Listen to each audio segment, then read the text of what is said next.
Neste mundo em turbilhão, sentamo-nos à mesa para o dia. Ora, bom dia, boa tarde, boa noite, sejam bem-vindos a mais um dia de reflexão. Estamos de volta para mais uma semana super interessante, de certeza. O meu nome é José Paiva, já tenho aqui comigo José Pedro Silva e Helder Gomes. Como é que estão, meus queridos paineleiros? Impecáveis. Olha, eu agora até o coisa. Estão impecáveis? E tu, Pois Helder? está. Também. Estás de laranja, isso é de apoio já É de autárquicas. É, claro. autárquica, Claro. já a assumir uma posição, Sim, sim. que é sentado até agora. Quem me conhece sabe que o que eu mais faço é apoiar os laranjas.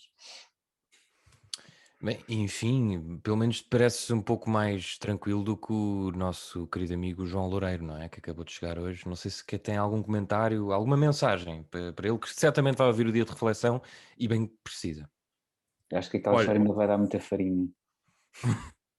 Não sei se é do mesmo saco. 500 quilos.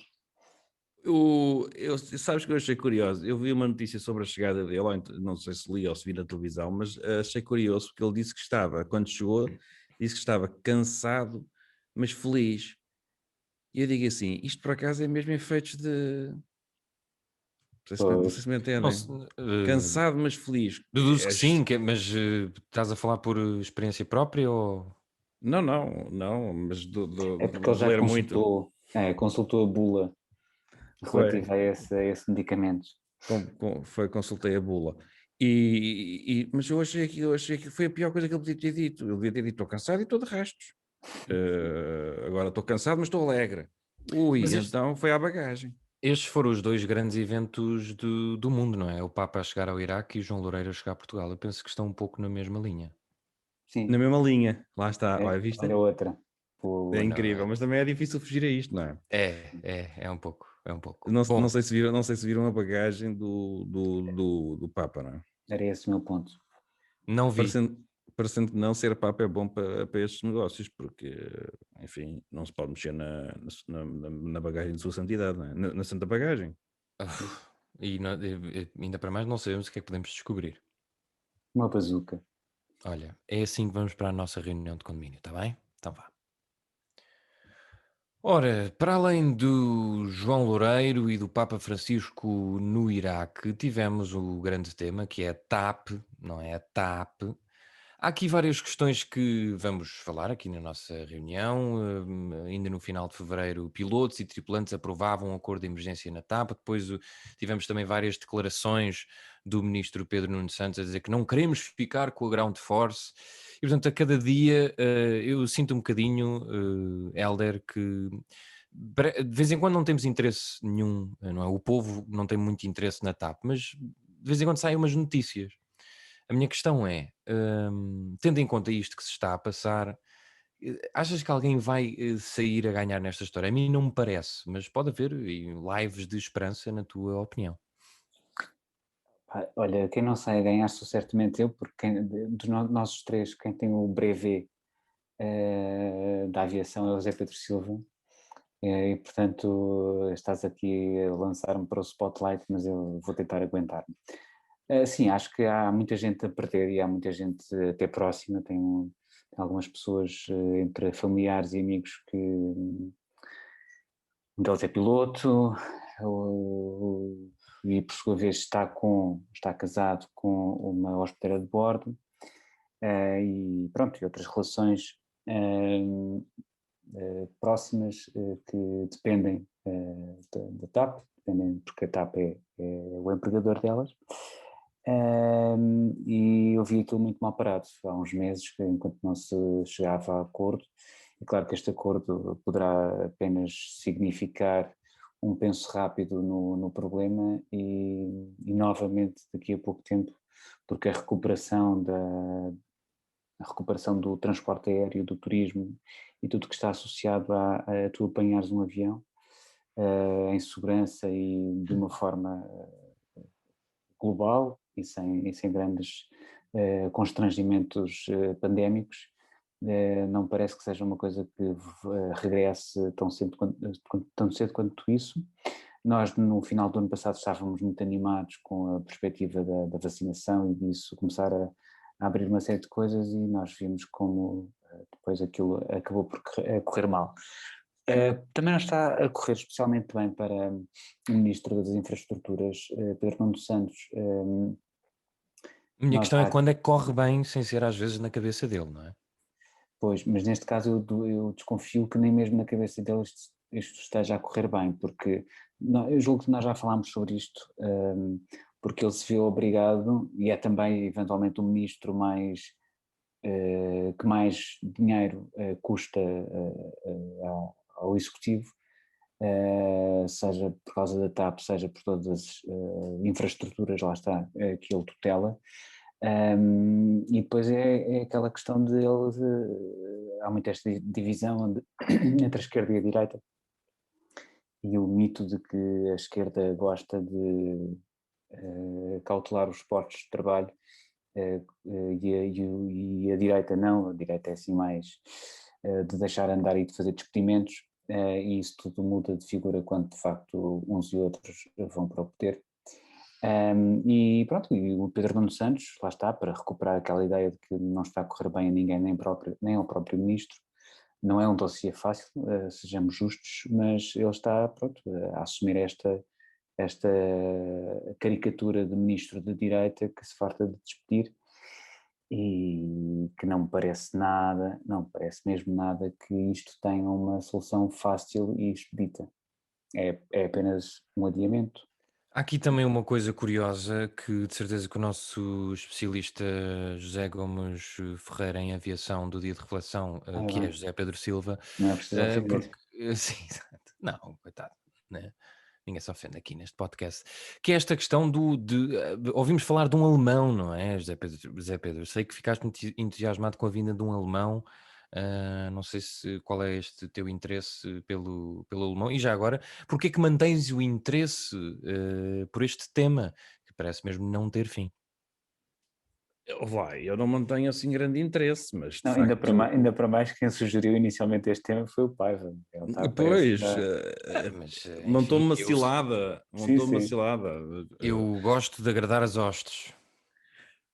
Olha, o alemão tem uma certa graça, não é? Porque, de facto, se formos a ver bem as coisas, era difícil apostar, quer dizer, era uma das... Se já existissem aquelas apostas tipo de futebol, mas neste caso de CEOs da TAP por um governo socialista, seria sempre, e sobretudo por Pedro Nuno Santos, tem muito aquela coisa, aquela ideia da prata da casa e tudo isso. Não deixa de ser cómico, mas de facto é um cavalheiro que aparentemente tem muita experiência. Estamos a falar do novo CEO, não é? Só Estamos para do esclarecer as pessoas. senhor alemão. E depois, entretanto iniciou-se aqui este processo de vir sempre uma ajuda da Alemanha, não é? Portanto, primeiro foram os médicos, agora é para a TAP. E eu cheguei a prever isto, que ia ser mais ajuda em mais áreas. Portanto, deixa-os entrar aí. Agora, eu estava ali a ouvir o Helder e estava de facto a concordar, por uma razão simples, mas tu queres sempre que a gente discorda, já sei, não é? Mas Eu já percebi que não vai resultar tão proximamente. não, mas a verdade é que o CEO alemão também está dentro um bocado A grande desta. questão é quem é que se moderou e quem é que se radicalizou. Pois, eu acho que é claro quem é que se radicalizou, não é? Foste tu, não é? Eu? Pensava que estavas a falar do moderador. Oh, Ahm, eu continuo consistente, como ao Sporting. Exato. Mas enfim, mas voltando à vaca fria, ao tema que tu trouxeste, de facto, repara, à volta da TAP, até agora, é só confusões. A questão dos acordos todos que não estão ainda, nem pouco mais ou menos fechados, estão com os sindicatos, mas não estão com a Europa, que ainda falta o ok da Europa. A Europa está depois também a assistir às cenas da Ground Force. E depois há a questão do aeroporto, que eu não sei se tu tens aí no bloco de notas para se falar ou não, mas portanto, aqui toda a cena aeronáutica, no nosso caso agora está um bocadinho assim complicada, não é? E eu acho que de facto o ministro Pedro Nuno Santos tem esta coisa engraçada que anuncia sempre coisas históricas, anuncia coisas do Arco da Velha, uma festa tremenda, e depois se formos ver não há ali nada. E portanto acho que, mas eu vou dizer uma coisa sobre ele, que é, ele faz estas coisas e quem está dentro dos assuntos percebe que não há ali nada, mas eu acho que o efeito que ele quer nos eleitores, como é evidente, eu acho que passa. Eu acho que, em termos, se fôssemos fazer uma sondagem, eu acho que aquilo que as pessoas acham de Pedro Nuno Santos é que faz e acontece e é um espetáculo e resolve os problemas, trata de tudo, leva tudo sozinho às costas, é isso que passa, porque é isso que ele vende. Mas na prática, vamos ver, e não é nada assim. Na Ground Force, vais falar sobre a Ground Force ou não é para falar da Ground Force? Já tinha introduzido a Ground Force e tudo. Já tinhas, não reparei, não estava cá. Tinha se calhar não tinha. referido. Aquela conferência de imprensa que ele fez, que o senhor ministro fez à noite, deve ter passado mais uma vez lindamente, sobretudo para os trabalhadores da Ground Force, porque ele foi com aquela conversa que a nossa preocupação são os trabalhadores, portanto foi fazer campanha, mas usa, enquanto está numa tensão negocial com um acionista, usa o seu espaço enquanto ministro para fazer uma conferência de imprensa e para esmagar o outro. Foi o que ele fez, foi esmagá-lo. Usando, o outro não pode fazer conferências de imprensa às 8 da noite, não é? Andar coitado a falar com os jornais, como ele se pode defender. E o ministro chega e faz às 9 horas, vai às 9 horas. Às 9 horas faz com os coisas atrás da República Portuguesa e vindima ao outro. E eu acho que, quer dizer, não é maneira de fazer as coisas, porque o outro também tem a sua razão, o acionista privado. Claro que está tudo contra o acionista privado e, portanto, ele devia estar calado. Mas a verdade é que o homem está à espera, o homem, enquanto acionista da empresa, a empresa está à espera daquele dinheiro que há muitos empresários que estão à espera do empréstimo com o aval do Estado. Está à espera. Ou seja, se já tivesse chegado, vamos lá então falar dos trabalhadores da Ground Force, se já tivesse chegado ou o empréstimo, ou a transferência da TAP, já estava tudo pago. Portanto, grosso modo, se o dinheiro não chegou ainda às contas dos trabalhadores, foi porque o Estado, fosse por via da aprovação do empréstimo, que também é da sua responsabilidade, fosse por via de uma transferência, não efetuou. Essa responsabilidade, o dinheiro não está no bolso das pessoas, é desse lado. O outro é um acionista que está com problemas financeiros graves, toda a gente sabe, mas se neste momento os trabalhadores ainda não receberam o salário de fevereiro, nós sabemos quem é que lá podia ter metido o dinheiro. E Pedro Nuno Santos vem dizer que não pode meter mais dinheiro, porque a TAP já meteu muito dinheiro, mas depois não prova nada disso, só estas coisas. Para mim... Pois a questão é como é que isto se resolve, não é? Há aqui já cenários de nacionalizações e assim em relação à Ground Force. Essa que é a questão. Essa que é a questão e eu termino por aí. É porque para mim é evidente, Pedro Nuno Santos disse na conferência de imprensa que não é nada disso que ele quer. Para mim é evidente que estão a esmagar o homem. E para mim também é evidente que se já tivesse chegado o tal empréstimo, mais uma vez, muitas empresas estão à espera, não estávamos a discutir isto aqui agora. Não existia qualquer problema. E se existisse aí sim já era mais grave, porque a empresa já tinha sido financiada, então onde é que foi o dinheiro? Portanto, penso que são 30 milhões de euros. Ou seja, o Pedro Nuno Santos aparece com um ar muito sonso a falar dos trabalhadores e a dizer que o outro acionista, que sendo Pedro Nuno Santos que pode, em termos de Estado, não é, representando o Estado, que pode despachar o empréstimo, diz, pronto, se o outro senhor depois lá tiver o empréstimo, devolvemos-lhe as ações, claro, com um ar muito sonso, que é ele que dá o empréstimo. Ou pelo menos é ele que tem essa mão por via do aval do Estado. Portanto, mas muito sonso, assim uma conversa, não, nós não queremos nada nacionalizar. Para mim, não sei se querem nacionalizar ou não, mas querem esmagar aquele cavalheiro, querem dar cabo dele, liquidá-lo. E pronto, e mais uma vez usa o seu posto de ministro, faz conferências de imprensa, já virou os trabalhadores todos, que isso também é fácil, temos que admitir, não é? Já virou os trabalhadores todos contra o privado e querem o Estado, claro, a TAP. Enfim, não acho bonito de se ver. E acho também que para a Europa também deve ser um bocadinho... Aliás, não sei se as referências ontem, termino já, não sei se as referências ontem, Pedro Nuno Santos disse várias vezes que não quer nacionalizar nada, que não quer aquilo para nada, não foi já o toque da Europa, que é quem está a meter o dinheiro, a dizer, olha lá, não te aproveites com isto tudo para fazer as tuas coisinhas, estás aí todo doido para fazer, mas não dá. Não sei se não será uma coisa destas. Por falar em esmagar, Hélder, já que, quer dizer, mais um tema em que de vez em quando alguém se lembra de pôr na agenda mediática, que é, como o Zé Pedro referiu, a questão do aeroporto no Montijo ou em Alcochete. Eu estava aqui a falar... também pode ser no Raio que o Sim, Parta. ou no Raio que o Parta, sim. Porque também já se começa a esmagar um bocadinho a ideia de termos um novo aeroporto, não é? Eu já não consigo confesso, tenho dificuldade em ser moderador de um assunto que eu acho que não se vai resolver. Portanto, nós temos imensos, mas este acho mesmo é assim uma coisa fantasma, não é? De vez em quando aparece este assunto, de vez em quando também vemos ecologistas a dizer que não se deve fazer, depois temos os partidos a dizer que se deve fazer, depois em Montijo, depois em Alcochete, depois é no Rei que o Parta. Queria saber se tu preferes que o aeroporto seja no Rei que o Parta, ou no Montijo, ou em Alcochete.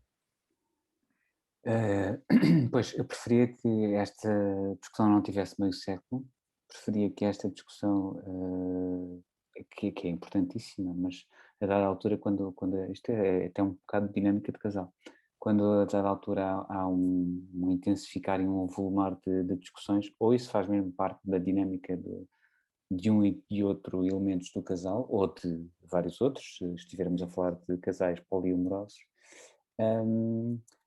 ou isso faz de facto, e é um alimento para o casal, é o sal e a pimenta do casal, ou de facto aquilo acaba por ser mau, por ser nocivo. Eu acho que a discussão à volta da localização do novo aeroporto de Lisboa, sendo que as opções nunca são de facto em Lisboa, portanto se calhar essa discussão também devia ser feita. O novo aeroporto do sul de Portugal, uma coisa assim, porque de facto Alcochete, Montijo e assim não são o novo aeroporto de Lisboa. Portanto, eu preferia que esta discussão não tivesse meio século, repito, preferia que quando foi feita a discussão, de facto, aquilo tivesse levado a conclusões efetivas e à resolução do problema. Com o volumar de novas linhas para discutir, de novos estudos, uns de impacto ambiental, outros de impacto político, porque também há aqui muitos travões, há aqui muitos interesses políticos envolvidos. Estou, por exemplo, aqui a ler uma notícia que o Expresso publica esta semana, na edição desta semana, que diz que o governo resgatou Alcochete para segurar o PSD, porque sem as três opções, as três localizações, no fundo, em cima da mesa, Rui Rio não desbloqueava o impasse. Portanto, há muito estas jogadas destas jogadas políticas, há muita coisa que interessa a uns, interessa menos a outros. Há também um grande histórico, um grande caudal de decisões tomadas e que nunca avançaram. Portanto, há um interesse tremendo em que alguns decisores políticos, estando eles em funções executivas ou estando eles na oposição, por exemplo, e portanto com funções mais de escrutínio ao governo, há sempre uma vontade de ajustar contas. Portanto, de facto, não há mesmo muito interesse, para lá de, obviamente, eu desejar que a opção que acabar por ser a final seja a mais acertada do ponto de vista, a vários níveis ambientais, claro, ao nível ambiental, mas também de serviço. Mas agora, muito sinceramente, algum de vocês consegue prever aquilo que será a solução para o aeroporto? Um aeroporto de apoio? O que dá para perceber, bem, agora não, mas antes da pandemia, que o nosso aeroporto, o da Portela, estava a arrebentar pelas costuras, já há imensos estudos e artigos e tudo, e já todos Não sabemos. estava a aguentar a pressão. Não estava a aguentar, essa é uma boa pergunta, e depois passa a bola ao Zé Pedro. Só ler aqui uma frase, porque a tua conversa estava-me a lembrar de um artigo que eu tinha visto, das várias associações e avaliações ambientalistas. Vou citar aqui: para estarmos perante um processo bem feito, o que se deveria fazer numa primeira fase era ouvir as partes interessadas e identificar os aspectos ambientais, chave de faseamento e construção em jogo. Mas nós já não fizemos isso, quer dizer, está-se à espera de que... Não fizemos ainda este ano. Pois, não, tens razão. Pois é isso. Portanto, tu, Não Zé fizemos Pedro, o quê? Repete lá. ouvir as partes interessadas e identificar os aspectos ambientais-chave e de faziamento e construção em jogo. De Mas facto, não fizemos este ano. É que é esse mesmo o ponto. Ou seja, repara, esse é mesmo o ponto, porque quando o governo anunciou que era no Montijo e não se falava mais nisso, muita gente, porque deram aquilo mesmo como dado adquirido, passados 50 anos lá tomámos uma decisão, mas muita gente disse e escreveu que podia não ser bem assim. E na verdade, sabe-se agora que toda a gente sabia que não ia ser. Ou seja, quanto dinheiro é que não se gastou para chegarmos até aqui. Sendo certo que, como sabemos hoje também, poderá ser, uma pessoa a dizer isto, até é difícil fazer o raciocínio, porque é tudo tão absurdo. Vamos ver, ou seja, disseram que era no Montijo, entretanto o Montijo foi chumbado, mas a maior hipótese de vir a ser, a maior hipótese de localização neste momento é o Montijo. É ótimo isso. Parece abusar isto. Esta é a leitura. Parece uma matriosca. Completamente. Não mudaram a lei, vão mudar agora. Rui Rio disse uma coisa que eu olhei para aquela conferência de imprensa, já dá dó.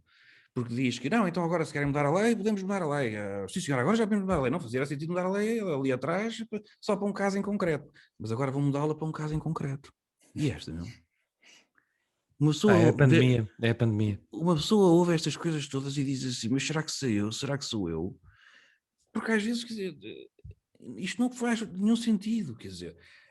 Portanto, mais uma vez, Montijo foi chumbado, mas felizmente a grande probabilidade é que vai parar o Montijo. E o líder da oposição não queria mudar a lei para um caso concreto, mas agora sim já vai mudar a lei para um caso concreto. Pá, isto é absurdo. Mas somos nós, e depois agora isto é a parte chata, não é? Agora vamos à parte divertida, que é isto somos nós. Portugal, não é? São estas coisas. E se nós repararmos, nós ainda estamos com tantas dúvidas sobre monumentos que construímos há 80 anos, há 70 anos.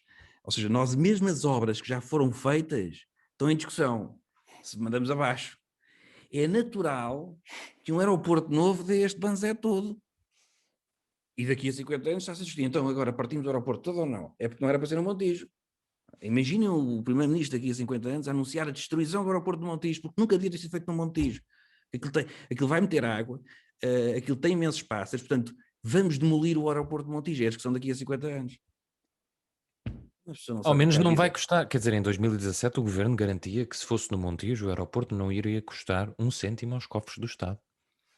Pois, não, mas ouve lá, mas se tu pensares bem, isso até nada custa um cêntimo aos cofres do Estado. Tu nem podes, eu se fosse a ti já tinha cuidado de fazer essas coisas, mas há alguma coisa que custa algum cêntimo aos cofres do Estado. Eu estou a citar, não a citar, mas estou a citar. Pois é tudo grátis, isto é tudo grátis, não sei se já reparaste.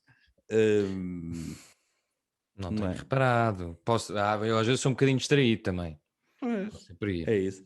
Mas pronto, repara, a conclusão é esta. E depois vem a notícia no Expresso, sim senhora, que eu também já li pelo menos a parangolana, ainda não fui lá dentro mesmo ao âmago da notícia, mas que então Alcochete entrou para o PSD não fazer uma birra. Mas do Rui Rio, sim. Do Rio, mas do que percebemos é que vai ser feita aquela lei para calar os autarcas. Essa era uma discussão interessante, mas que nós não vamos ter aqui agora porque era uma discussão interessante. Mas E também não podíamos ter agora porque eu não me preparei para ela, mas podíamos ter um dia, porque está toda a gente a dizer que sim senhor, isto é um disparate completo, as câmaras poderem bloquear projetos de interesse nacional. Ouviram essa discussão, não ouviram? Nós no próximo programa vamos dizer que falámos sobre isto e não falámos, é a nossa gênese. Se tu pensares, as autarquias também, portanto, no Parlamento e no Governo está representado o povo está representado no Parlamento naturalmente, mas o Governo sai do Parlamento. Portanto, há uma representação do voto popular, enfim, a expressão da democracia. Mas nas câmaras também, porque as pessoas que lá estão também foram eleitas pelo povo local. Não existir aqui uma palavra das autarquias relativamente a estas grandes obras, se me perguntarem, está bem, mas aqui a questão é o veto, quer dizer, é uma câmara poder bloquear um projeto destes. Eu isso, enfim, o veto sou capaz de perceber, mas também se não existir veto, vais lá só ouvir a opinião. Então, queres o aeroporto aqui? Não, então está bem, tchau, é aqui. Também não faz muito sentido. Mas aqui a questão é, os governos depois passam a ter um poder autoritário sobre qualquer autarquia, e reparem, como digo, ainda não refleti muito sobre isto, mas como está toda a gente a ir para um lado, eu quis ir para o outro. A verdade é que, se não tivermos aqui esta segurança para as autarquias, o António Costa e o Pedro Nuno Santos e mais a Companhia Limitada, estou a dizer estes, mas com certeza que poderiam também ser outros, o PSD, o Rui Rio um dia, enfim, duvido, mas chegam lá e dizem, olha, chegam a uma câmara qualquer e dizem, agora vou-te pôr aqui um mono, um silo em betão, uma coisa qualquer, uma extensão grande, e vamos pôr aqui por nada, mas é de interesse nacional, e tu não podes dizer nada, porque isto é de interesse nacional. Isto também não faz sentido. E depois há outra coisa, que é mesmo para as localidades, se não tiverem este poder de veto, não podem negociar com os governos, ou seja, eu vou espetar com um aeroporto no pobre do concelho E é evidente que se eu tiver que negociar com os autarcas, dizer, isto vai ser bem por isto, vai ser bem por aquilo, nós depois fazemos obra não sei onde, pomos ali um banco no jardim para os senhores sentarem, pavimentamos uma cena qualquer, se vocês fizerem um aeroporto. E eles dizem, então está bem, faz o aeroporto. Se não existir isto, o que é que vai acontecer? Olha, é aí o aeroporto. Então aí podem pavimentar ali. Não. É isto que eu levanto para a discussão, que eu me ouvi toda a gente dizer, isto é um absurdo, esta lei é um absurdo. Mas será assim um absurdo tão grande? Eu acho que não. E, sinceramente, perante o que dizem os ambientalistas, o que dizem os representantes dos pássaros, que não existem, mas vamos imaginar que existem, perante essa gente toda, que está contra a construção do aeroporto naquele local, se calhar o veto dos autarcas não é assim tão absurdo. Dir-me-ão, mas é por razões políticas, é por... Ok, está bem. O resultado final é que o veto, uma vez que também é apoiado por especialistas em pássaro e subidas de água, e não sei o que mais, faz algum sentido. Digo eu, não sei. Vamos ter que esperar mais umas semanas e se calhar daqui a uns meses voltamos a este tema como, Aos 50 aliás, anos. ou daqui a 50 anos, a estes temas como se nada fosse. Eu queria terminar a reunião de condomínio, mas perguntar-vos se vocês querem ainda dar os parabéns a um determinado partido ou se damos só os parabéns a seguir na nossa pisadeira. Onde é que pensam que se enquadra mais este tema muito querido de todos, deduzo? Eu diria para discutirmos agora, mas era só mesmo para tramar o Helder, porque é a pisada dele, mas era só. Não, portanto, vamos deixar para a Então pisadeira. não. Nós estamos Não, em Muito mas é bem. uma pissadeira, mas é uma pissadeira aberta a todos, como Então vamos habitualmente de são. foice e martelo para a nossa pisadeira vermelha. Ora, para não perder o nosso ritmo, vou já passar a palavra ao Hélder Gomes, porque deduzo que queres dar os parabéns a um partido em específico, não é? Que comemorou e comemora esta semana, este mês, nunca sei, não sei quanto tempo demora a celebração para o partido em causa, mas que são 100 anos, pá, 100 anos é São muita 100 coisa. anos. No dia Portanto, do Zé Pedro Silva, aniversário, as pessoas não estão a ver, a ouvir, sim. mas Zé Pedro Silva mal se ouviu que Hélder sabia que ia dar esta pisada, resolveu sair. Não é o caso, não. Fui buscar material, não é o caso. Foste buscar o DN. Não, fui buscar o público para a minha pisada. É que o DN tem um destacável hoje sobre o PC. Bom, mas sim, quer dizer, o aniversário é este dia 6 de março, portanto sábado, mas quer dizer, um aniversário tão redondo como um centenário faz sentido que seja comemorado ao longo de vários dias. E na verdade eles até tiveram depois já falámos sobre isso, aliás já falei sobre isto, depois aqui no podcast, depois do Avante, depois do Congresso e da manutenção desses eventos, eles cancelaram aquilo que tinham programado inicialmente para o centenário. Eu achei aquilo estranho, até partilhei convosco aqui no dia de reflexão porque é que isso estaria a acontecer, porque compreendo a importância de se fazer uma festa como a festa do Avante para o partido em si, e compreendo também o interesse político de marcar posição, mesmo contra tudo e contra todos e debaixo de imensas críticas. Eu consigo perceber a insistência na realização do Congresso, do ponto de vista político, lá está, e achei estranho que num aniversário com uma importância simbólica, se tu considerares que a 6 de março de 1921 nascia um partido que é o PCP, o Partido Comunista Português, e tu olhas à volta e para muitos é ótimo que isso aconteça, mas para outros, nos quais eu me incluo, é um caso raro, é mesmo uma ave rara este Partido Comunista Português, porque não vês isso replicado no mundo ocidental. E os exemplos que tens lá fora de outros partidos comunistas são de fugir, na sua maioria, não é? Portanto, até acho que os fundadores ideológicos do PC, dos partidos comunistas, né, estariam bastante, designadamente Karl Marx e Engels, estariam bastante desgostosos com os caminhos que o partido que viria a ser criado levou. No caso do Partido Comunista Português, nós temos a grande vantagem, que não deve ser esquecida, de ter sido um partido que agiu muito na clandestinidade durante muitos anos, como se sabe, e com a entrada do Estado Novo ainda mais, e teve muitos presos políticos, como sabemos, teve muita gente torturada e morta, durante a ditadura fascista em Portugal. E, portanto, é com algum espanto, e é aqui que eu chego à minha pisada, é com algum espanto que eu começo a ver aquilo que é uma ação simbólica, que é a colocação de bandeiras, várias bandeiras, na Avenida dos Aliados no Porto, para assinalar justamente o centenário.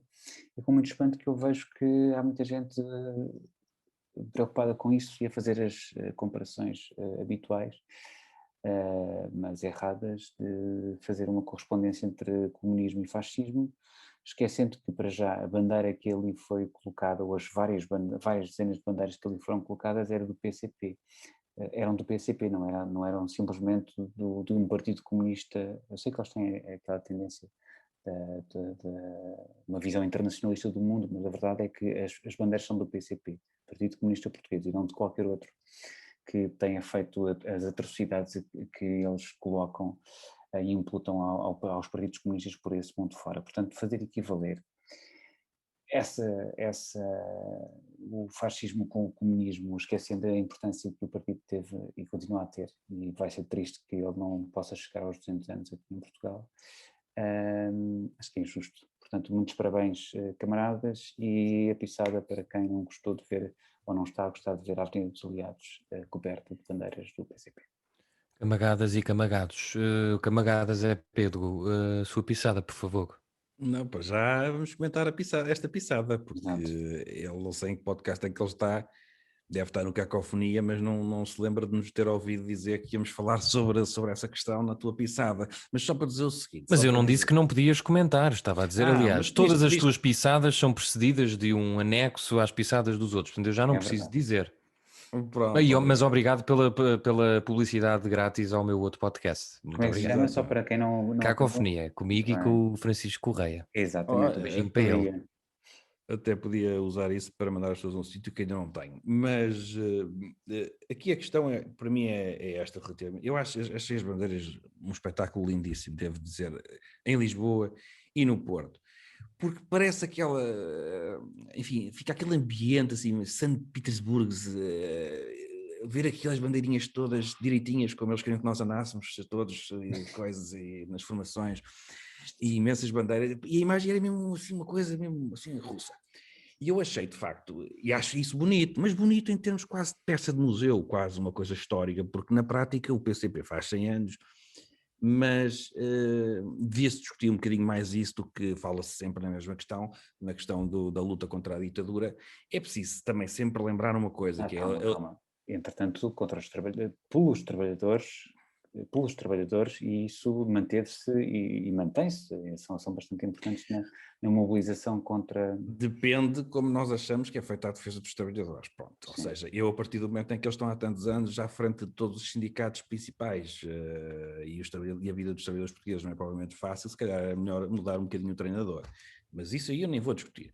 Eu só acho que é preciso lembrar que a luta contra a ditadura foi feita por muita gente, entre os quais o Partido Comunista. Todos eles também tinham as suas ambições, cada um pensava o que queria para o país, havia um interesse comum que era derrubar a ditadura, mas depois cada um tinha a sua intenção, não é? Melhor ou pior. Mas esquecemos muitas vezes que a luta foi feita por muita gente, e muita gente que também esteve na prisão, e muita gente que às vezes esteve na prisão e que foi perseguida e que não pode haver comunistas à frente, nem pintados de amarelo. Portanto, é preciso sempre dizer isto, que há uma certa apropriação da luta contra a ditadura do PCP que é abusiva, porque foi feita por muita gente, por comunistas, sim senhora, por centristas, por democratas cristãos, por uma série de gente, por socialistas, enfim, por moderados. Não foi uma luta do Partido Comunista, não foi o Partido Comunista que libertou sozinho o país da ditadura. E, portanto, essa apropriação eu acho sempre abusiva. E agora, mas se discutirmos o hoje em dia, e aí é que eu vou à questão por isso é que eu acho que as bandeiras são só engraçadas, e nesse aspecto é giro vivermos uns dias em São Petersburgo, é que, basicamente, o PCP, muitas pessoas simpatizam com o PCP, mas eu ainda não percebi certas coisas, e hoje estava a ouvir na antena o Jerónimo de Sousa, que foi, por motivos de aniversário do partido, foi o convidado. Eu ainda não consegui perceber várias coisas. Saímos ou não saímos da União Europeia? É que essas coisas são mais importantes. Eu acho que se os eleitores soubessem a verdade do que defende o PCP, sem ser só que quer dar uma vida melhor para o trabalhador, Porque há muitas pessoas que vão lá porque o PCP é que os defende na empresa e tal. Mas se fossem saber mesmo o que é que defende o PCP nas próximas eleições tinha 1% ou desaparecia completamente. Embora eles tentem fugir com o rabo à seringa. E eu volto a perguntar aqui, eu utilizo aqui o DDR para perguntar, saímos ou não saímos da União Europeia? É porque o PCP quer sair da União Europeia. E há muita gente que vota no PCP e depois vem dizer aqueles ingleses são malucos. Pois, mas o PCP defendeu o Brexit. Defende a saída do Reino Unido e aplaudiu a saída do Reino Unido. O João Ferreira diz que não. Campanha, exatamente, na campanha diz que eleitoral não. para as presidenciais, disse que não. E para as europeias? Mas o partido diz que sim. Mas, quer dizer, E João Ferreira defende. É o ridículo, mas ele está lá e é contra a União Europeia. Mas é mais compreensível que o faça para as europeias do que para as presidenciais, mas eu percebo o teu ponto, continua. E depois ele faz outra coisa, que é, o João Ferreira, sabe, o RI já é o próprio, mas claro que é o partido todo também, defendem a dissolução organizada, sempre organizada, do euro. E eu pergunto-me se as pessoas sabem disto. É que eu acho que não sabem. Eu acho que há uma certa ignorância, há um bocadinho em volta daquela simpatia que há, com a qual eu não concordo com o PCP. Porque eu sei que o nosso Partido Comunista Português é o Partido Comunista no mundo bonzinho. Ou seja, é o Partido Comunista que não é Partido Comunista. É um Partido Comunista social-democrata também, mais um. Mas na verdade aquilo é lobo em pele de cordeiro e um partido, e eu tenho pena que ninguém na Antena 1, porque estavam a ligar pessoas, os malucos ligavam para lá, e tenho pena que ninguém tenha perguntado se o PCP fosse governo, saíamos ou não saímos da União Europeia, havia o Portugal Exit ou não, coisas destas, que é para as pessoas perceberem. Portanto, era só esta pisada na pisada por este sentido, que acho que as bandeiras ficam muito giras, são muito divertidas, mas na prática devia-se discutir um bocadinho mais o PCP, não é? E nada contra, mas só discutir um bocadinho mais, e eu próprio tenho estas... Tu tens aí a tua mulher a fazer-te olhares para te calares, é isso? Não, o Paiva. Não, tu. Eu não. Parecia que estavas a olhar assim para cima e que estava aí a Ana. Ok, vais desculpa. Sim, exato, às tantas estava eu assim. Mas pronto, são dúvidas que eu próprio tenho, e tenho genuinamente, ou seja, eu gostava mesmo de os confrontar, porque eu já sei que o João Ferreira se foge com o rabo à sarinha em todas as campanhas, agora pelos vistos também é o candidato a Lisboa, ou pelo menos é o que o secretário-geral quer, potencial, candidato a tudo, portanto vai ser sempre mas potencial. eu gostava de lhes fazer a pergunta diretamente, gostava de lhes fazer as perguntas. Uma terceira vez? Pode ser que à terceira eles respondam. Não respondem, aí é que está, visto como foste lá. Pronto. Manda uma carta. Manda uma carta. Agora vou para a minha pisada e como já demorou muito tempo nesta, vou ser muito rápido, que é uma pisada no Primeiro-Ministro que no aniversário do Público, faz 31 anos, não faz 100, mas é evidente que a chamada ao título da entrevista não é a responsabilidade do entrevistado, é de quem a faz, mas não deixa de ser um tema que foi abordado e que António Costa defendeu. A minha questão é esta. O Primeiro-Ministro já se falou várias vezes que as pessoas a utilizar a crise para fazer política, isto é uma coisa, já a Ministra também praticamente chorou, a dizer, como é que é possível fazer-se política com uma crise sanitária, uma pandemia, o Primeiro-Ministro também já disse, horror, não tem limites, fazem o que querem. E depois, vamos ver o que é que diz o Primeiro-Ministro. Diz, esta crise foi o maior atestado de falhança das visões neoliberais. Claro que para quem está a ouvir o podcast, ouvir, não é, no Spotify e não sei o quê, deve estar agora a dizer o que é que este gajo está a fazer, eu estou a mostrar isto. Não, mas tu disseste o título, portanto tu dominaste perfeitamente o audiovisual neste momento. Não está aqui em questão minimamente os neoliberais ou essa discussão, está aqui uma prova cabal de que Costa está a fazer política com a pandemia e com a crise, mas à tripa fora. Nas trombas de toda a gente. E depois quando são os outros, diz-me. Deixa eu te explico. Não podes fazer política se for contra o governo. Pronto, exatamente, mas o governo já pode fazer política à vontade e dizimar os outros a dizer se isto fosse neoliberais. Agora, o que não foi feito na entrevista ao Primeiro-Ministro, que não se lhe perguntou, eu tenho pena, foi porque carga d'água é que nos países mais chegados àquela área, neoliberais é aquela expressão pejorativa um bocadinho, mas se formos para a questão dos países liberais ou mais liberais, ou não socialistas, se quiseres, porque é que eles estão sensivelmente melhores do que nós? É porque, lendo Costa, não é? Que diz que mostrou o falhanço, nós devíamos chegar a países como a Holanda, como a própria Alemanha, devíamos chegar lá e devia estar tudo dizimado, as pessoas sem cuidados de saúde, as crianças sem educação, chegávamos lá e aquilo era só pó, tipo, tínhamos que ir lá com a sonda, a NASA aterrava a sonda e víamos assim umas coisas só pó e pedras, mas não. tão francamente melhores do que nós. Portanto, o Costa está a pegar na sua crise sanitária interna e a fazer política da mais pura contra quem é que lhe está a fazer maior oposição neste momento, que são os liberais. Era só para dizer isto. Portanto, a pisada é, quem vai à guerra vai e leva. Quando ele levar a próxima, não se faça de sons a dizer que não se pode usar a pandemia para fazer política. Olhem, eu também não vou ser nada sonso, só dar os meus, já que se transformou num tema, dar os parabéns ao PCP e dizer, olha, do meu lado familiar, sempre gostei muito dos meus primos comunistas, sempre me trataram muito bem. Todas as vezes que eu fui ao Avante, trataram-me também muito bem, tirando este ano. E eu acho que eu falei disso aqui e gostava de referir sempre, porque não gosto de ver um partido que eu consigo respeitar e, como alguém dizia ontem noutro podcast muito semelhante, não semelhante, mas no formato até parecido, gosto, mas sem ser a mandar. E quando eu estive este ano no... Aliás, acho que foi este, não, foi este ano, exatamente, foi o ano passado, sim, este ano, esta temporada. Sim, a última edição. A época 2020-2021 da pandemia, houve ali uma certa animosidade em relação aos jornalistas, que é uma coisa que eu recomendo ao PCP que não faça muito. Eu sei que de vez em quando vêm assim umas ideias dessas, mas gostava no próximo ano, se fizerem a festa, e correu muito bem, reforço já aqui outra vez, não que precisem, mas correu muito bem. Mas epá, deixem-se lá dessas coisas, está bem? Pode ser só o outro partido, no outro espectro, não vale a pena terem essas ideias. Nos próximos 100 anos, se esquecem de ideias um pouco autoritárias, não vale a pena.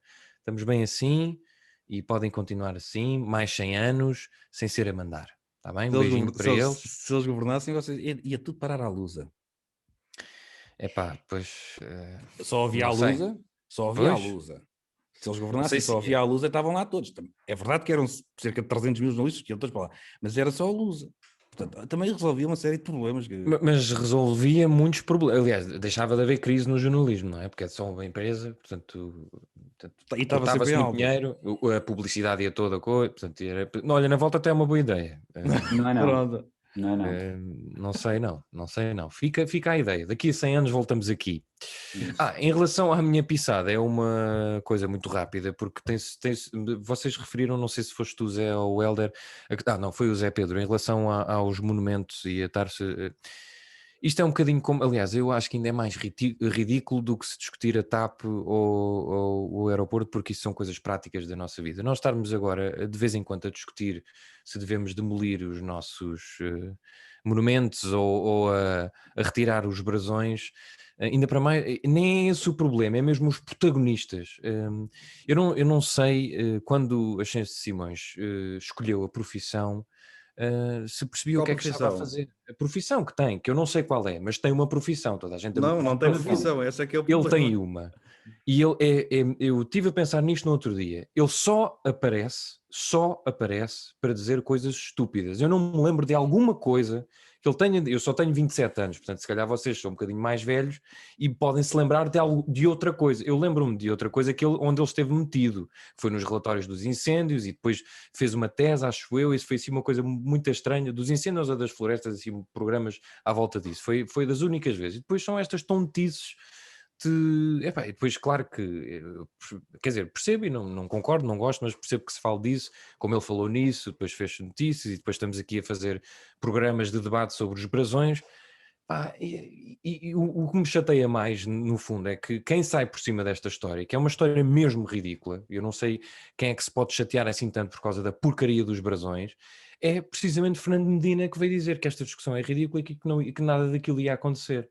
Portanto, para além disso, como isto são temas autárquicos, que eu sou bastante fã e gosto bastante de discutir aqui no dia de reflexão, acho que há coisas muito mais relevantes do que estarmos a perder tempo com a merda dos brasões, desculpem-me o francês.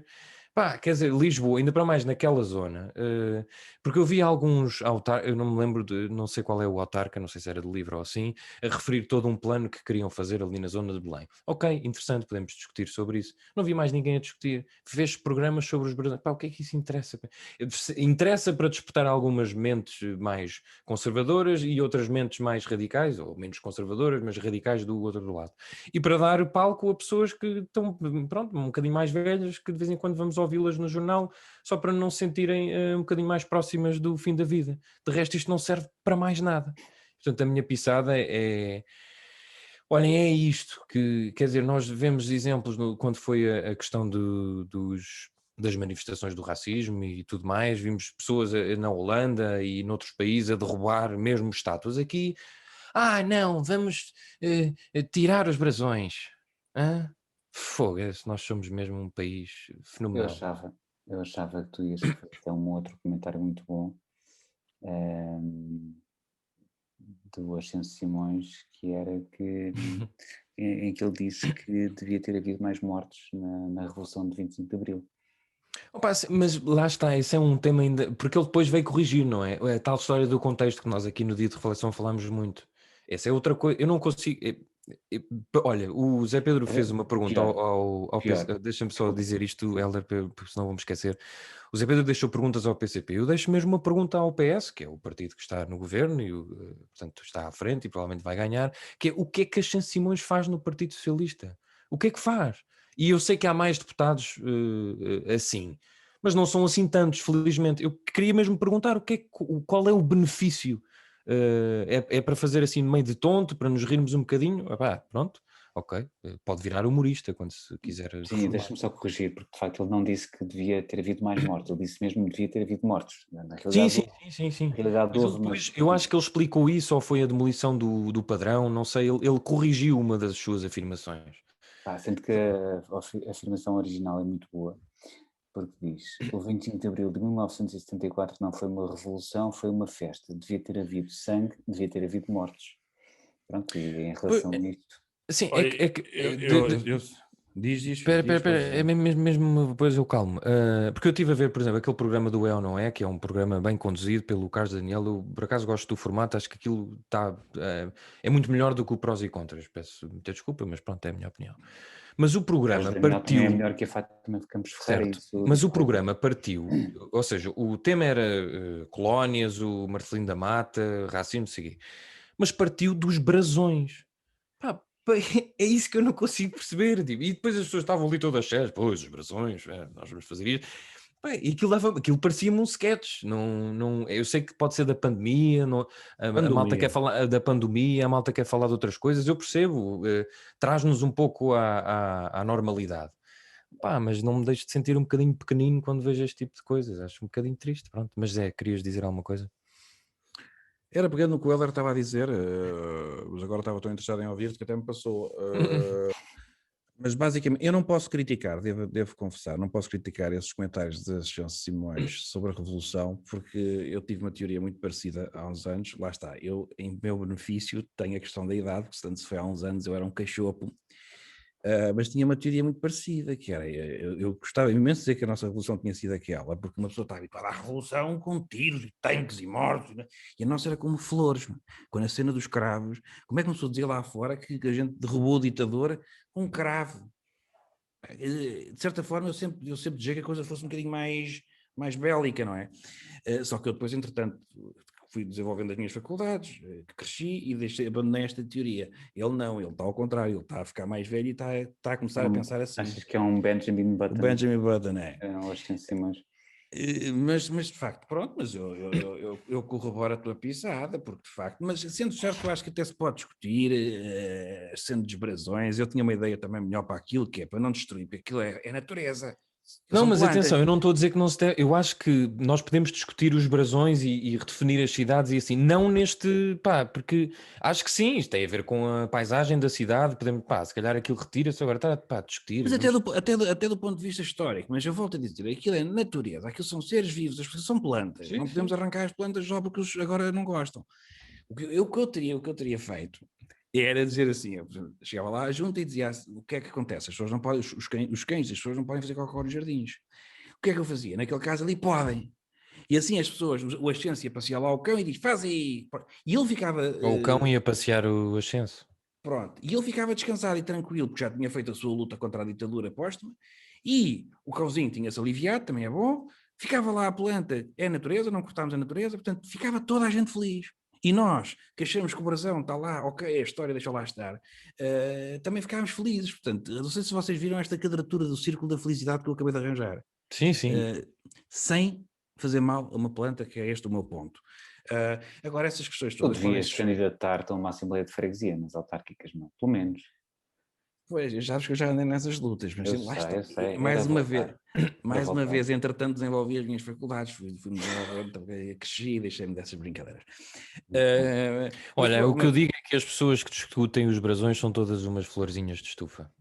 Olha, estás a ver, boa piada. Mas estás a ver, mas a questão dos brasões e do padrão e tudo isso, eu acho que se pode perfeitamente discutir mesmo, não é só em termos estéticos, é também em termos históricos. Acho que há muitos países que estão a fazer essa discussão, e nós até um dia podíamos reservar um dia de reflexão para isso. Eu acho que essa Sim. discussão tem algum interesse. Eu é que serei sempre contra o facto de se destruir estas figuras históricas que ali estão e que permitem essa discussão. Ou seja, o que é Pois, lá está, engraçado... por isso é que eu acho absurdo discutir-se nesse. Ou seja, eu percebo o que estás a dizer, partir desse ponto é que me parece absurdo. Toda a exposição a exposição do mundo português, não é? Que foi onde estava inserido o padrão dos descobrimentos e tudo isso, tem uma quantidade ainda de monumentos que lá estão, e tudo aquilo tem um contexto histórico. E aí é possível explicar às crianças, naturalmente, os adultos espera-se que já saibam, mas é possível explicar às crianças o que era a exposição do mundo português, quem é que ele levou a cabo, qual é que era o interesse, o regime que estava por trás, e tudo isto. Se uma pessoa destrói, e se fazemos só shoppings, o Dolce Vita Tejo, tiras o padrão e faz um Dolce Vita, perde-se completamente a nossa identidade e a cidadania portuguesa, tudo desaparece. Porque nós, se formos ver bem, não podemos falar sobre um único minuto da nossa história. Nós andamos com espadas a arrancar cabeças. Eu até já pensei, se não devíamos unilateralmente rescindir todos os tratados. Zamora, Tordesilhas, tudo. Aquilo foi tudo horroroso que a gente fez naquele tempo. Portanto, este para mim é que é o absurdo. E as coisas, se existem, não existem para elogiar e para homenagear apenas. Existem também para criticar. Estão lá. E por isso, acho que a discussão é muito interessante. Acho é que quem quer destruir isso tudo e fazer apenas shopping centers, esses é que são idiotas. Não, Com todo aliás, respeito. a única. Sim, de idiotas há muito, então nestes temas ainda mais, mas a única parte interessante desse programa foi quando vi dois historiadores, ou duas pessoas ligadas à área da história, a discutir as coisas. Porque de resto, as outras personas, pronto, ok, sim, enriquece porque tem outras perspectivas, mas eu quero é perceber porque é que aquilo é assim ou porque é que aquilo foi assim. Olha, é uma Não competição. partir logo para o ponto em que não, vamos retirar. Não, eu acho que o retirar é que é o absurdo. Acho mesmo que é absurdo discutirmos as coisas assim. Sabes qual é que é a cena? Eu acho que vocês vão concordar comigo neste aspecto. A cena é que o que se passa neste momento na opinião pública na sociedade portuguesa é que há várias competições para ver quem é o maior antifascista, o maior antirracista, o maior anti-qualquer coisa. Há uma competição. E então na luta contra o fascismo, na luta para ver qual de nós é o maior antifascista, apareceu o Ascenso e disse: eu quero destruir o padrão e os... Ele apareceu como um gajo, olha para ele e diz assim: epá, não, pera lá, este é mesmo o maior antifascista do país, o homem até quer destruir o mono. Portanto, o problema é este, o problema é que estamos todos numa competição para ver qual é que é o maior. Eu acho é que temos problemas um pouco maiores do que a luta antifascista neste momento. Mas Não sei. Eu aqui pensei que há para os meus questões. Penso que o Helder vai discordar. Não, pá, porque concordando com essa competição, sim, desconfio que a luta antifascista deve continuar. não, calma, continuo continuar. sempre. Eu acho é que se Não. resolvermos os outros problemas, depois vamos ter que fazer menos para essa luta. Esse fascismo não vai crescer Não. tanto. Não há uma correspondência tão direta, eu diria, mas tudo Pronto. bem. Mas lá está, todas as figuras, toda a nossa história, representada seja ela de que maneira for, em contos, em monumentos, seja no que for, a luta antifascista ou anti qualquer coisa que oprima o povo é sempre feita com base neste conhecimento histórico e neste contexto. Mais uma vez, para dar o exemplo do Dolce Vita, se tivéssemos só Dolce Vitas, o antifascismo não era nada mau, por uma razão simples, nós não sabíamos o que era, ignorámo-lo. Não é? Portanto, que se eu destruo toda a exposição do mundo português e todas as obras que lá ficaram, o Museu de Arte Popular, o Padrão dos Descobrimentos, se eu destruo aquilo tudo, dentro de poucos anos, a exposição do mundo português não existiu. Dentro de mais alguns anos, o Estado Novo não existiu. Nós escondemos-lo, tapámos, acabámos com ele, passámos o cilindro, terraplanámos aquilo, desapareceu. E o que é que acontece? Então, nessa altura, posso perfeitamente, ignorando toda a história, que já há 2 ou 3 gerações que ignoraram toda a história do país, podemos perfeitamente experimentar aqui um regime mais musculado. Vamos Sem ver. dúvida, e há muita gente que se aproveita das formas alternativas de olhar para a nossa história para cavalgar justamente essa onda mais revisionista. Na ausência de marcos, sejam documentos históricos, sejam eles monumentos, sejam documentos históricos, seja o que for, torna-se cada vez mais fácil de construir uma história que não aconteceu, mas vendê-la e propagandeá-la a quem não tem um acesso ou tem mais preguiça em ir às fontes principais Eu acho que temos muito a aprender com os dignas. holandeses. É o que eu vos digo. Acho que os Então, holandeses, Essa também foi uma entrada a pé juntos. do que eu tenho visto, parecem ter uma discussão, ou pelo menos os holandeses e outros países europeus, que mantêm algumas discussões. Às vezes a coisa pode correr mal, atenção, não é? Mas não há aqui um silenciamento de nada e se calhar até tem um é ou não é holandês, ou um é ou não é sueco, não estou a dizer isso. Mas depois há aqui esta discussão de se começar os museus devolverem as coisas, ou seja, estão a discutir essas coisas. Tudo bem, agora demolir, mandar ao ar, porque depois tira-se e é fim da conversa, não é? Que se nós, partindo para o exagero, tiramos os brasões, fim. O que é que retiramos disso? Não retiramos nada, percebes? O meu ponto é só isso. É a tal história, os brasões é um pouco diferente depois de tudo o que é monumentos e coisas mais complicadas, mas Claro. Até porque os brasões, se bem me lembro da última vez que lá estive, aquilo já nem Aquilo é está tudo brasões. lixado. Aquilo é um bucho manhoso. Sim, por isso é que eu não percebo que aquilo é muito feio, como está. Mas daí se vê que é a tal história da luta que estamos apenas num campeonato para ver quem é o maior antifascista, não é? Portanto, porque uma pessoa dá-se conta do problema e diz, olha, não existe problema nenhum. Vocês estavam a discutir o quê? Eles ficam meio baralhados, porque eles estavam só numa competição para ver qual era o maior antifascista. Porque na prática aquele problema não existe. Mas o que eu acho mesmo, e pelos vistos até acabamos por concordar todos, é que essas destruições, enfim, dos monumentos, dos símbolos históricos, tudo isso, dará mau resultado. Este país qualquer dia é só alojamento local. É só hotéis para estrangeiros. Nem isso, agora com a Converte-se o padrão, pandemia. tira-se de lá as figuras e pensa assim, Airbnb, ou põe-se a cena a dizer AL, alojamento local, e todo o país é isso, e acabamos com a história do país, porque a história do país é um horror, segundo eles, portanto acabamos com ela. Eu aliás vi hoje, e termino com isto, eu vi hoje que a Secretária de Estado do Turismo, parece que já foi dizer à BBC, falar numa previsão de abertura Falar de com a voos. imprensa estrangeira, sabemos o que é que isso vai dar no próximo episódio, não é? Pronto, é certo. Não, mas já vai já dar neste, porque já Mas foram que ele dar, disse? foi dar uma ideia de que lá para maio já devemos ter os voos e não sei. E olha para aquilo e disse assim, ou seja, nós estamos aqui todos com o coração nas mãos, não sabemos quando é que podemos abrir o boteco, não sabemos quando é que as crianças vão para a escola, e o primeiro-ministro a única coisa que nos diz é, não é tempo para falar ainda nisso, apanha-se em casa. E depois vai a outra para os ingleses dizer, está para maio já devem poder vir, está bem? Tá? Tchau. E eu digo assim, preocupam-se mais com os bifes do que connosco, que é a malta que somos nós que pagamos os impostos, enfim, os bifes também quando estão cá. É que Mas, Pois é. mas estão a ver, quer dizer, acabamos com a história, fica tudo alojamento local e passamos a viver só para os turistas. Olha, não era isso má que me parece. ideia. É isso e o comunismo. Estás a ver, mas Bom. o que tu arranjaste com as bandeiras foi um Leningrado low cost. A malta pode vir para aqui, a cerveja é muito mais barata e olham para aqui e dizem, olha, Cara. giro, Bom, a conversa está boa, mas temos que mandar as pessoas também, porque entretanto, se calhar depois vão todas dormir e já ninguém nos ouve. Quer dizer, hoje, sexta-feira, amanhã também vão ouvir e domingo. Porque hoje já é Exatamente. sábado, que é meia-noite e um quarto. Hoje já é Exato, sábado, sim, hoje já é eu ia dizer sábado, exatamente a precisamente. hora. Para quem não sabe, é 00:15. E de 2032, para quem não saiba. Bom, vamos então mandar as pessoas a um sítio.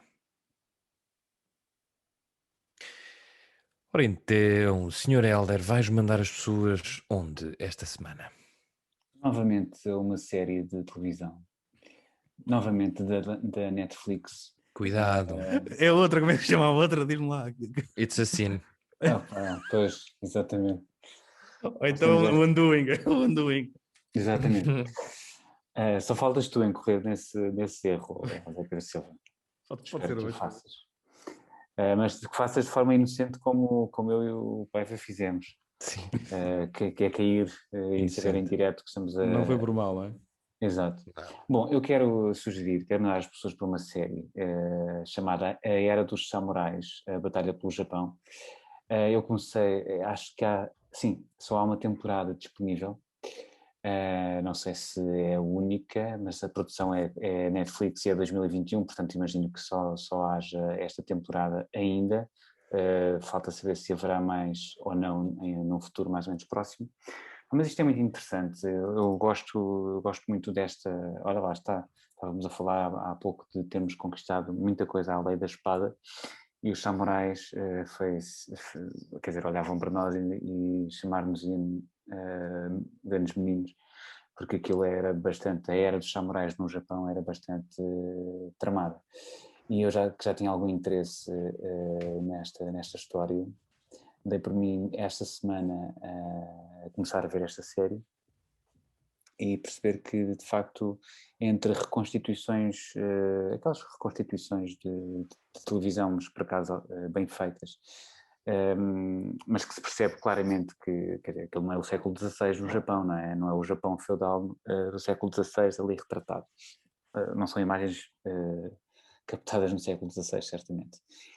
Mas há alguma, apesar de tudo, há ali alguma honestidade no trabalho da série, porque se vê claramente que é uma reconstituição. Eles não tentam esconder isso, não tentam escamotear, não tentam fazer ficção, tentam simplesmente, através da reconstituição, dar uma ideia mais gráfica daquilo que se está a passar. E vão entremeando essas reconstituições com comentários de especialistas, sejam eles do próprio Japão, do próprio país, sejam outros que noutras universidades e outros locais de estudo se dedicaram ao estudo do Japão e sobretudo ao estudo do Japão feudal do século XVI. Portanto é isso, acho que tem partes algo violentas, é certo, mas é engraçada a forma, para quem se interessa por história, apresentada deste modo um bocadinho mais lúdico e mais facilmente consumível. Acho que é uma boa recomendação. É a Era dos Samurais, a Batalha pelo Japão. Muito bem, está feita a sugestão do Hélder. Vou deixar o Zé Pedro terminar e vou sugerir, estava aqui a lembrar-me, estava a pensar o que é que podia mandar às pessoas. Eu penso que nunca sugeri um livro no dia de reflexão, mas até tenho aqui em vídeo, é A Gorda, da Isabela Figueiredo, exatamente. Um livro em português. Eu não sei se as pessoas ainda estão com cabeça para ler agora nestes confinamentos. Eu confesso desde já, não sei se tenho pessoas a ouvir-nos que sofrem do mesmo problema. Eu tenho muita dificuldade em ler sem ser nas férias. Nas férias consigo estar descansadinho a ler.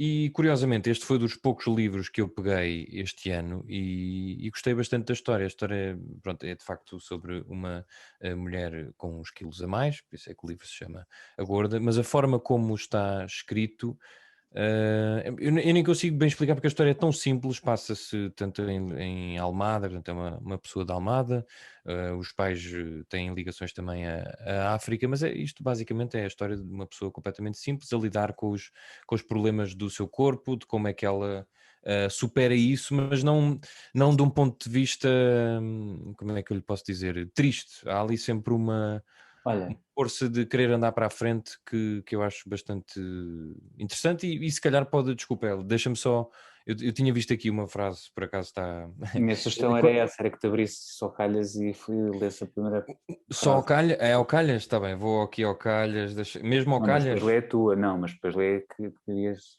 ler. Está bem. Lê a tua e diz que foi ao calhas. E a seguir as travessas do franguinho. Vamos lá ver, meninas, peito ou perna? Esta foi ao Olha, eu Calhas. gostei, Feito ao Calhas. gostei. Aquela que eu escolhi, precisamente, as pessoas, isto às vezes depois dá ar que eu não li o livro, mas eu li, eu vou ler a que está atrás, porque de facto é uma das melhores, mas é um bocado ratice minha, mas pronto.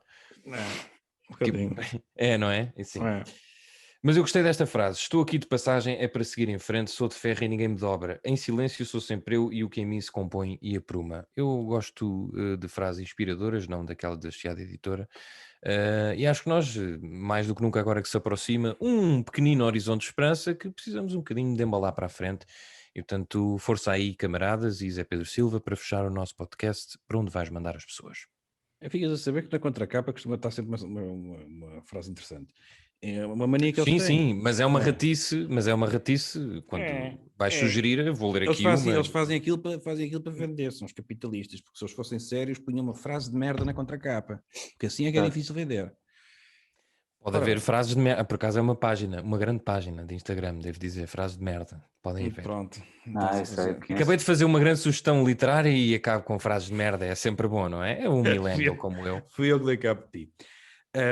Eu vou mandar as pessoas a um sítio que é o seguinte. Nós, no episódio passado, falámos em passant, apenas em passant, da questão da HBO do documentário de Woody Allen. Woody Allen versus Farrow. Farrow.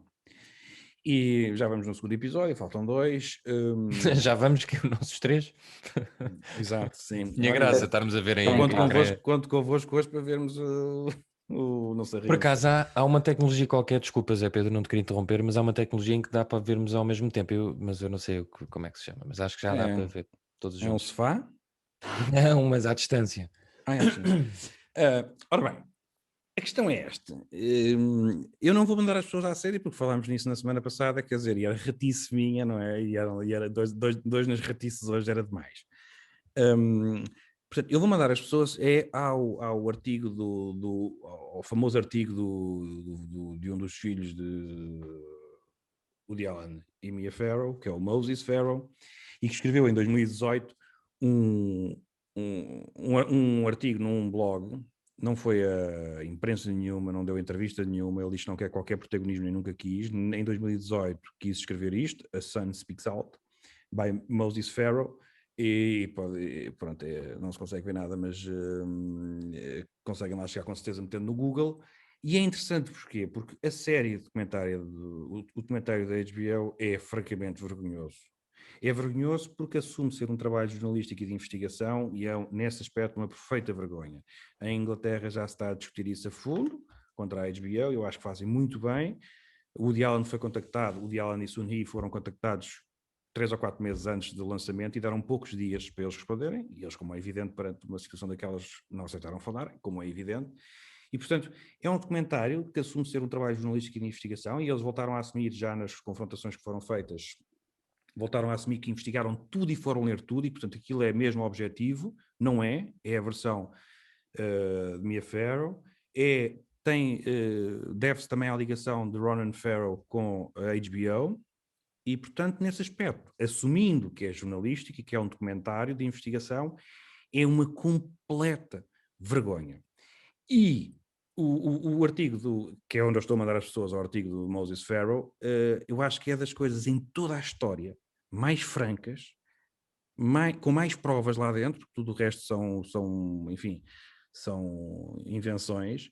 Ele conta mais do que apenas aquele dia naquela casa, levanta uma série de questões que desmontam todas as outras que na série eu próprio, que conheço alguma coisa do assunto, só na medida em que li bastantes coisas, não só a autobiografia do Woody Allen, mas quando vejo a série, e sobretudo quando se vê o filme, a gravação que a Mia Farrow fez da Dylan, uma pessoa olha para aquilo e fica de facto com uma grande dúvida, e portanto para quem tem algum conhecimento enfim, da história, daquilo que se conhece, fica ali um bocado com aquele impacto. Quem não tem vai ficar completamente convencido que o Woody Allen abusou sexualmente de Dylan Farrow, e isso é, na minha opinião, uma injustiça tremenda. No episódio passado referimos aquela questão de ter sido uma coisa que se passou há muitos anos. O Woody Allen foi investigadíssimo, não foi nada poupado por ser a estrela de Hollywood, nem pouco mais ou menos, foi muito investigado.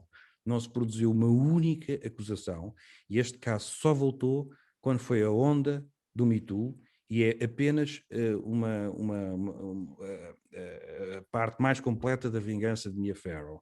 Esta é a minha convicção, tenho direito a tê-la, mas acho que não se deve ver aquela vergonha que a HBO fez sem fazer outra coisa, que é ler a autobiografia do Woody Allen e ler o relato do filho de ambos, que neste documentário também aparece a carta que ele escreveu ao pai,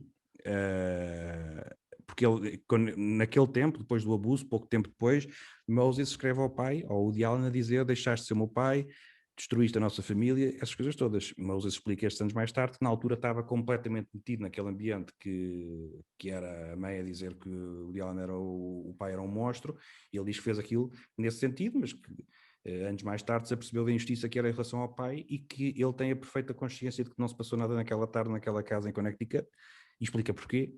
E, portanto, era só isso. Manda as pessoas ao artigo de Moses Farrow, à autobiografia do Woody Allen, se tiverem interesse em ver o documentário que está a passar na HBO, só para ter os dois lados da história.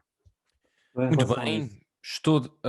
Diz, desculpa. Helder, Não, é diz. só porque o Zé Pedro já falou disso há algum tempo, mas nós de facto temos sugerido aqui muitas séries, muitos filmes, tanto da HBO como da Netflix, e eu acho que eles são bons, quer dizer, tem algumas coisas boas, é mais isso.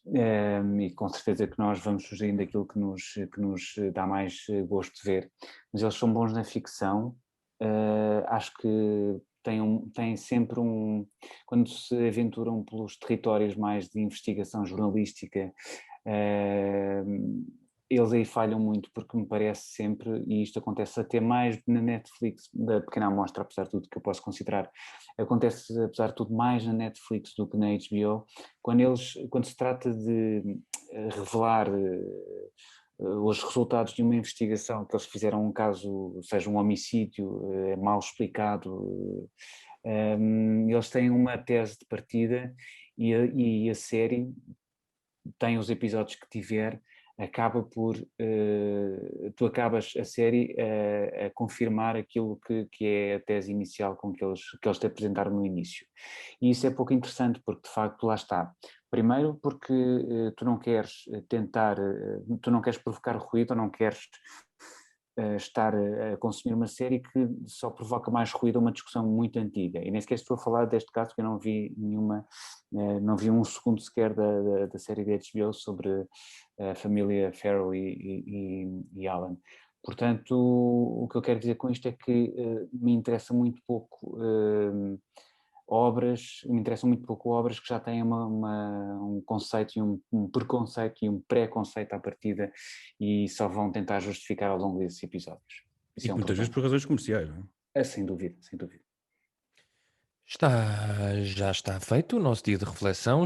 Têm aí muitas sugestões. Aliás, se não estiverem satisfeitos, podem revisitar todos os outros, mais de já não sei quantos episódios já fizemos, mas temos uma data de sugestões para ver agora até ao A fim questão é do que nós não confinamento. temos a questão é que nós não temos o mesmo número de sugestões que o número de episódios, porque como temos sugestões Sim, repetidas, claro. somos Claro. capazes, imagina, tens 100 episódios, mas apenas 80 sugestões. Não? E até porque estamos por temporadas, portanto, a pessoa pode ver que este é o episódio 20, mas já levamos muitos anos Opa, disto a então, virar frangos. isto começou na emissora nacional? Ora bem. Ora bem, olha, por acaso é muito bem lembrado. Um beijinho a todos. Fiquem bem. Mantenham-se seguros que já está mais perto de acabar. Está bem? Boa semana. A vida. A vida, sobretudo. A vida.